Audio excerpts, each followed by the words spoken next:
Hello friends, চলাম নতুন একটা ভিডিও নিয়ে। তো আজকে গোটা ভিডিওটা ভাবছি ভয়েস ওভার দেবো না, সরি ব্যাকগ্রাউন্ডের আওয়াজের জন্য সরি।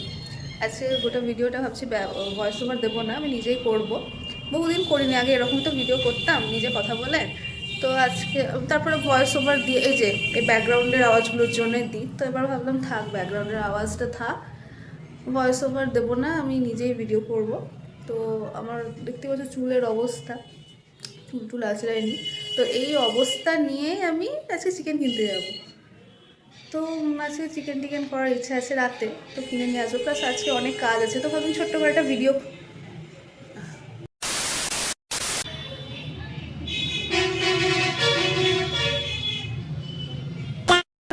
ভিডিও করে নিই, কারণ অনেকদিন আমার ভিডিওতে গ্যাপ চলে আসছে। তো ভাবলাম একটা ভিডিও করি, তো তোমরা দেখতে থাকো।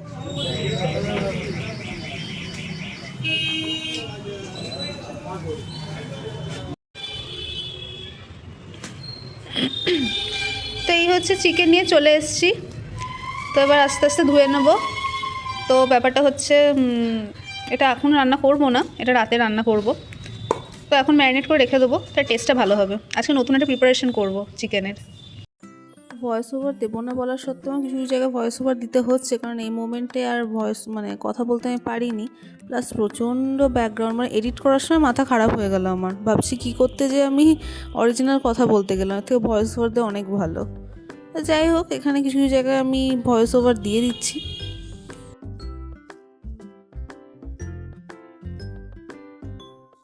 চিকেনটা প্যাকেট থেকে বার করে নিলাম, আর ভালো করে ধুয়ে নেব। তো মনে হচ্ছে রিসেন্টলি কাটা, এখনও গরম আছে বেশ।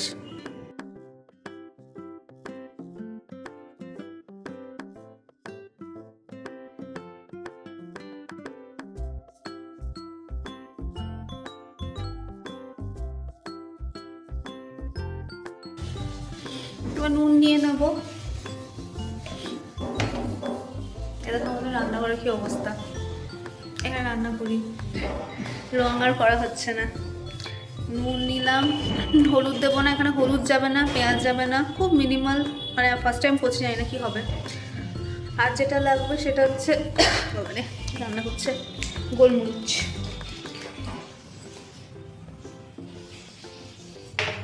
এটা দিয়ে আপাতত ম্যারিনেট করে রেখে দেবো।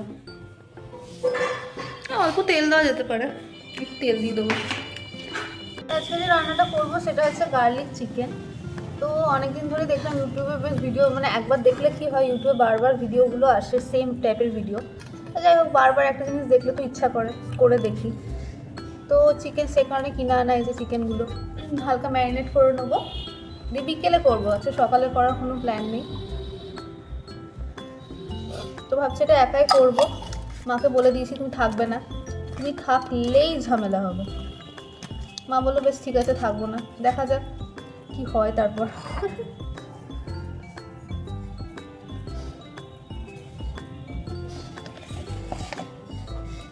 এখানে বেশি মশলা লাগবে না, নুন আর গোলমরিচ। এখানে পেঁয়াজ বা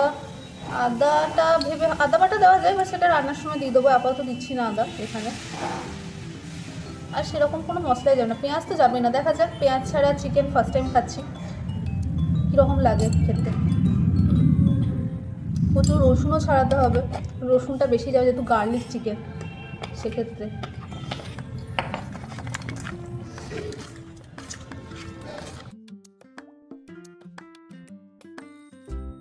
তাহলে এটা ফ্রিজে রেখে দেবো এবার।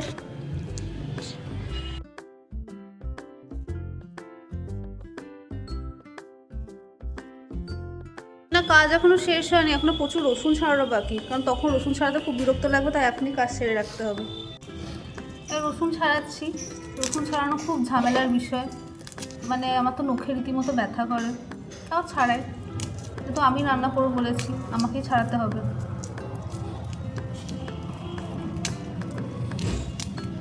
মানে ইউটিউবের দৌলতে অনেক খাবার করা হলো।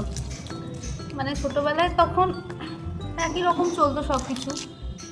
এই জিও সিম যবে থেকে এসছে, অ্যাভেলেবেল নেট দিয়ে ইউটিউবের সাথে পরিচিত হলাম ভালো করে, আমি মা সবাই দিয়ে। তারপর রান্না দেখে আগে ভাবতাম এগুলো বাইরেই রান্না করা, এটা পসিবল নয়, মানে প্রসিডিওর তো জানা চাই। আমার মনে হয় না, ঠিক আছে, বাড়িতেও করা যায়। হতে পারে কিছু ইনগ্রিডিয়েন্টস দেয় রেস্টুরেন্টে সিক্রেট, সেগুলো তো বলবে না, সেগুলো টেস্টে একটু ডিফারেন্স আছে, বাট এটাও ঠিক আছে, একটু হেলদিও, একদম ঘরোয়া মশলা দিয়ে। দেখি এটা কেমন হয়। তো অনেক রসুন ছাড়াতে হবে। রসুন ছাড়ানোর পর আজকে ভাবছি একটু করব, চুলে হেয়ার মাস্ক দেবো, তো সেটাও তোমাদেরকে দেখাবো। মানে নতুন, মানে কোটোটা কবে থেকে ভাবছি খুলবো কিন্তু খোলা আর হচ্ছে না। তো আজকে ট্রাই করে দেখতে হবে। আমার চুলের অবস্থা খুব খুব খারাপ ছিল, এখন একটু ঠিক হয়েছে। তেল দেওয়া হয় আর কি, সেই কারণে। বেশ, রসুন ছাড়ানো আলটিমেটলি কমপ্লিট। বাবা হাতে ব্যথা করছিল। তো এবার আমি কি করব, এবার স্নানে যেতে হবে।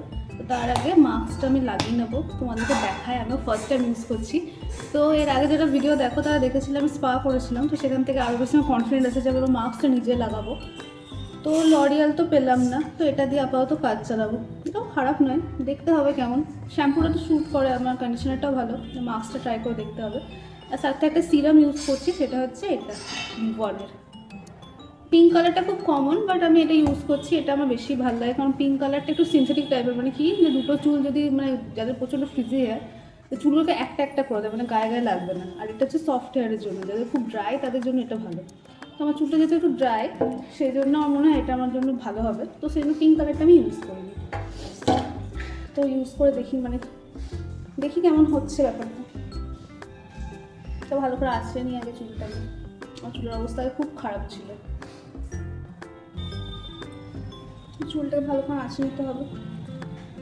তো চুলটা একটু বড় হয়েছে আগের থেকে, বাট যাই হোক একটু সফটও করার চেষ্টা করেছি রোজ তেল দিয়ে আর কি। আগে তেল দিতাম না, এবার তেল দেওয়াটা খুব দরকার। খুব বেশি নয়, খুব বেশি তেল দিলেও চুল পড়ে প্রচুর। তো অল্প অল্প করে তেল দিই আমি। তো চুলটা এই কন্ডিশনে এসছে আপাতত।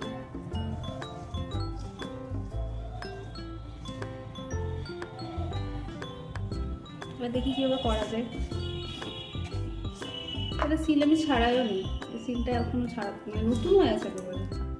দেখি সিলটাকে ছাড়িয়ে কীভাবে ছাড়বো, বাস অর্ধেকটাই থাক। এই যে আমার দেখায় সাদা, পুরোটা ছাড়াচ্ছি না, পুরোটা ছাড়িয়ে কাজ নেই, অর্ধেকটাই থাক। সেটা আমি নিয়ে নেব।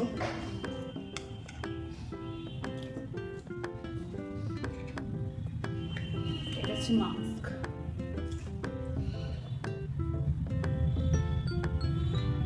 এটা মানে ফ্রিকুয়েন্টলি না করে ভালো, মানে মাসে, যাদের খুব ড্রাই তাদের প্রত্যেক সপ্তাহে, মানে 7 দিন অন্তর ইউজ করবা। যাদের চুল খুব ভালো, আর মনে হয় 2 সপ্তাহ অন্তর ইউজ করাই বেটার। আমার চুলের অবস্থা করে ভালো না। তো এইটুকু দিয়ে আমরা তো কাজটা চালাই, দেখি কেমন হচ্ছে।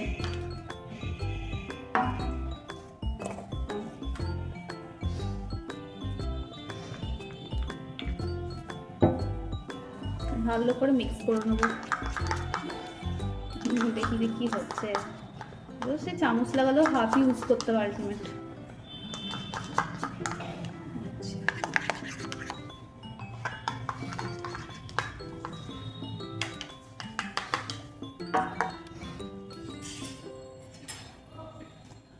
এবার অল্প অল্প করে চুল নিয়ে গোটা চুলে দিয়ে দিতে হবে।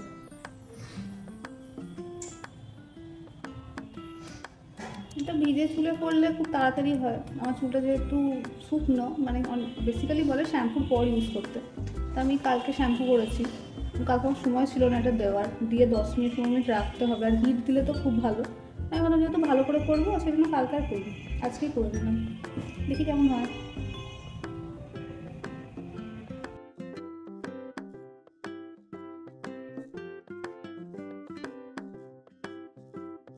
আমাদের স্টিম দেওয়ার কোনো গ্যাজেট নেই, সে কারণে ঘরোয়া পদ্ধতিতেই স্টিম দিয়েছি। মানে একটা টাওয়েলটাকে গরম জলে চুবিয়ে তারপর তার হিটটাকে নেওয়া খুব ঝামেলার বিষয়, তাও 2-3 বার দেওয়ার চেষ্টা করেছি। তারপরে ম্যাসাজ করাটা খুব ইম্পর্টেন্ট, তো মাকে দিয়ে ম্যাসাজটা করিয়ে নিলাম।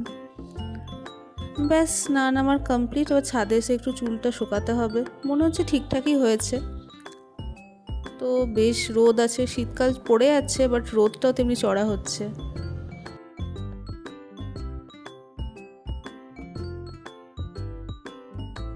তো এখন বিকেলবেলা ঘুম ঘুম পাচ্ছে, কারণ আজকে ঘুমাইনি একেবারেই। তো একটু কফি খেতে হবে কড়া করে, না হলে ঘুম ছাড়বে না। তো আমি করব না, মা করবে।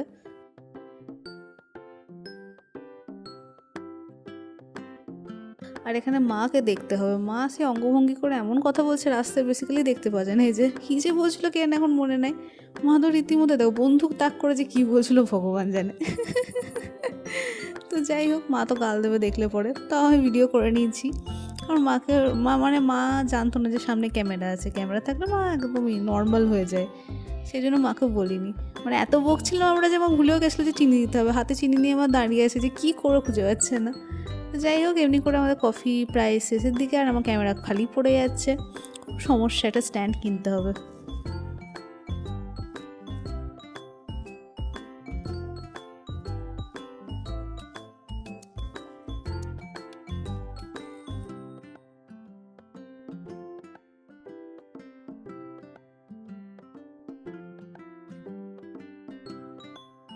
তো আজকে রুটি করারই কথা ছিল, কিন্তু মা হঠাৎ আমাকে আরেকবার জিজ্ঞাসা করলো যে কী খাবি। আমি রুটি খাবো। মা বলছে সত্যি রুটি খাবি? আমি তুমি কী খেতে চাও বলো। আজকে চিকেন আছে যেহেতু পরোটা করি। আমি তাহলে করো, তুমি বলছো না। দিয়ে সেই জন্য যে পরোটা শেখছে আর মা বেলছে। তো মনে তো হচ্ছে না একা রান্না করবো, মায়ে থাকবে মনে হচ্ছে যা কথা শুনে। বেশ ঠিক আছে, সে থাকুক, আমার একটু সুবিধা হবে, না হলে আমি যা হুড়োহুড়ি করি সব জিনিস ফেলে দিই। এবার চিকেনের প্রিপারেশনটা করে নেবো, দেখি কী অবস্থায় আছে, ফ্রিজ থেকে বার করতে পার। এই যে এক গাদা রসুন, কত রসুন যে কাটলাম, কি হবে কে জানে। তাও তো সব রসুন কাটনি, কিছু কোয়া রেখে দিয়েছি, মনে হচ্ছে প্রচুর হবে। দিয়ে এখানে আমি রুল ময়দা চিনতে পারছি না, ময়দা না আটা নিচ্ছি বুঝতে পারছি না। আবার দুটোকে পাশাপাশি রেখে আমি আবার কম্পেয়ার করলাম, তারপরে বুঝলাম যে হ্যাঁ এটা আটা, সরি আই মিন ময়দা। এখনও গুলিয়ে যাচ্ছি আমি। তো এই যে ময়দা দিয়ে ভালো করে একটা, মানে হালকা করে অল্প মতন কোটিং, খুব মোটা কোটিং দিইনি, একটা কোটিং করে নেবো। তারপরে তেলটা বসিয়ে নেব। ভেবেছিলাম সাদা তেলে করবো, কিন্তু সাদা তেলের জায়গায় যেখানে সাদা তেল থাকে সেখানে দেখছি ঘি রাখা আছে। তো আর সাদা তেল যে কোথায় ছিল ভগবান জানে। তো আমি সর্ষের তেল দিয়ে কাজ চালিয়ে দিলাম। তো তোমরা চাইলে ঘি দিয়ে করতে, আই মিন ঘি নয়, সাদা তেল দিয়ে করতে। ওরা আছে যে কী হচ্ছে কে জানে। তো এই যে আমার সিক্রেট ইনগ্রেডিয়েন্ট, সিক্রেট আর কোথায় রইলো, ভিডিওতে বলেই দিলাম। সস, মেয়োনিজ, তারপরে সয়া সস থাকবেই, ভিনিগারটা দেবো না এবার। যাই হোক, এখানে পেঁয়াজও যাবে না। তো চিকেনগুলো আস্তে আস্তে সব শ্যালো ফ্রাই করার কথা, কিন্তু আমার মনে হচ্ছে ডিপ ফ্রাই হয়ে যাবে, বাট তাতেও কোনো অসুবিধা হবে না। তো মোটামুটি একটা ভাজাভাজি করে নেবো। এই যে বললাম মা চলে আসবে, মা না মানে ওপরে থাকতেই পারবে না একা, আমি রান্নাঘরে আছি আর মা থাকবে না, তাই হয় ছুটে চলে আসবে। মানে মায়ের রান্নাঘর সবচেয়ে প্রিয়, খালি ভয় পায় কিছু না কিছু খারাপ করবে, যদিও ও উলঢুল করেই দিই আমি, সেই জন্য। এখানে একটা ছোট্ট করে মশলা করে নিচ্ছি, গোটা গোলমরিচ আর শুকনো লঙ্কা থেতো করে নিচ্ছি, আর সাথে মা একটু ভেজে দিচ্ছে। এগুলো সব একসাথে যাবে পরে গ্রেভিতে। তো আজকে ভেবেছিলাম গোটাটা নিজের ভয়েসেই করবো, কিন্তু পারলাম না, সে ভয়েস ওভার আমাকে দিতেই হলো। তো যাই হোক, নেক্সট টাইম চেষ্টা করবো পুরোটাই নিজের ভয়েসে ভিডিও করার। ভেবেছিলাম সস দেবো না, কিন্তু মা বললো সস দিবি না, বেশ। আমি বললাম ঠিক আছে, একটু মিষ্টি মিষ্টি হবে। তো সস, একটু সয়া সস, একটু মেয়োনিজ দিয়ে একটা মিক্সচার করে নিলাম। আর এই হচ্ছে সব জিনিস, দেখতেই পাচ্ছ। চেরা লঙ্কা আছে, এটা হচ্ছে ভাজা চিকেন, মা এদিকে চিকেন ভাজছে, সাথে ওই মশলাটা। আর এখানে যাবে বাটার, বেশ একটু বেশি পরিমাণে বাটার দেবো, দেখতেই পাচ্ছ এত, মানে স্বাভাবিক টেস্ট ভালো করার জন্য তো জিনিস বেশি দিতেই হবে। আর যেহেতু হয়তো আর কবে করবো জানি না, সেই জন্য তো কাঞ্জুসি করার কোনো মানেও হয় না। সাথে গোলমরিচটা দিয়ে দিলাম, আর এখানে রসুনটাও দিয়ে দিলাম। তো ভালো করে খুব লো ফ্লেমে এটাকে করতে হবে, কারণ আমরা রসুনটাকে পুড়িয়ে ফেলে চলবে না আমাদের। তো এখানে তারপর আস্তে আস্তে জল দিয়ে দেবো। আর এখানে হ্যাঁ অবশ্যই একটু ময়দাও দিয়েছি, যেটা আমি দেখাতে পারিনি, অল্প ময়দা দিয়েও ভালো করে ভেজে নিতে হবে। দিয়ে তারপরে চিকেনগুলো দিয়ে তার সাথে চেরা লঙ্কা দিয়ে ভালো করে নাড়ানাড়ি করে নিতে হবে। আর সাথে যে সসের যেটা গ্রেভি করেছিলাম সেটাও দিয়ে দেবো, সেটা অপশনাল, কেউ চাইলে নাও খেতে পারে। আর নুন চিনিটা একটু ব্যালেন্স করে নিতে হবে, ব্যাস পরোটার সাথে খেয়ে নিতে হবে। আমি তো খুব এক্সাইটেড, খেয়ে দেখি। দেখতে তো হেভি হয়েছে, মানে বাটার দিয়েছি আর ভালো না হয় তা হয়। তো এই ছিল আজকের ভিডিও, যদি ভালো লেগে থাকে তাহলে like, share, subscribe must. Tata.